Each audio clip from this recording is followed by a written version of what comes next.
Welcome to seesaw kitchen. आणि आज आपण बनवणार आहोत पारशा दोडक्याची भाजी. बरेच जण याला घोसावळे, गिलके असं म्हणतात, पण आमच्या इकडे पारशे दोडके म्हणतात. पारशा दोडक्यांची भजी पण बनवतात. भजी खूप छान लागतात याची, आणि भाजी पण वेगवेगळ्या प्रकारे बनवली जाते. तर इथे मी गॅसवरती कढई ठेवून तेल घातलेलं आहे. तेल छान तापलेलं आहे. आता यामध्ये आपण जिरं, मोहरी, कढीपत्ता, आलं लसूण पेस्ट घालून व्यवस्थित परतून घेऊयात. ही भाजी बनवण्यासाठी जास्त वेळही लागत नाही.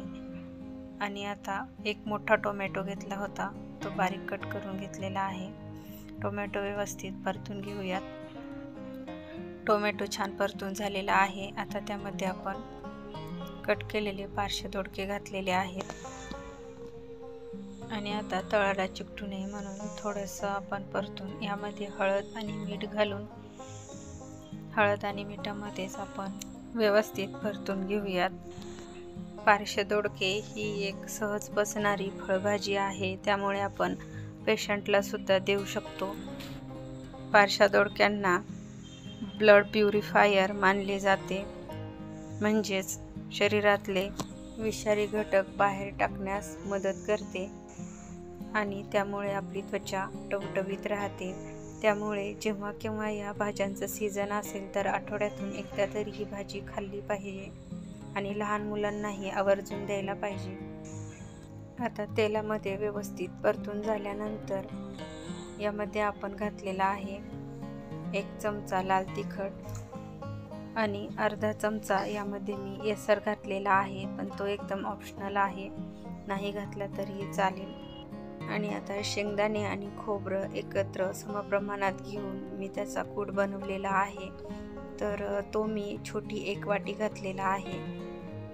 कूट आता व्यवस्थित परतून यामध्ये गरजेपुरतं पाणी घालणार आहोत. तर 1.5 वाटी मी पाणी घातलेलं आहे. आणि आता झाकण ठेवून बारीक गॅसवरती भाजी शिजवून घेऊयात.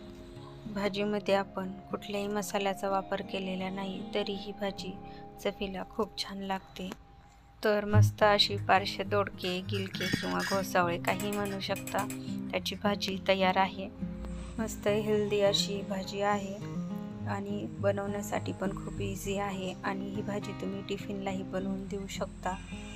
तर आजची माझी डेली कुकिंगची रेसिपी कशी वाटली नक्की ट्राय करून पण बघा आणि कमेंट करूनही सांगा.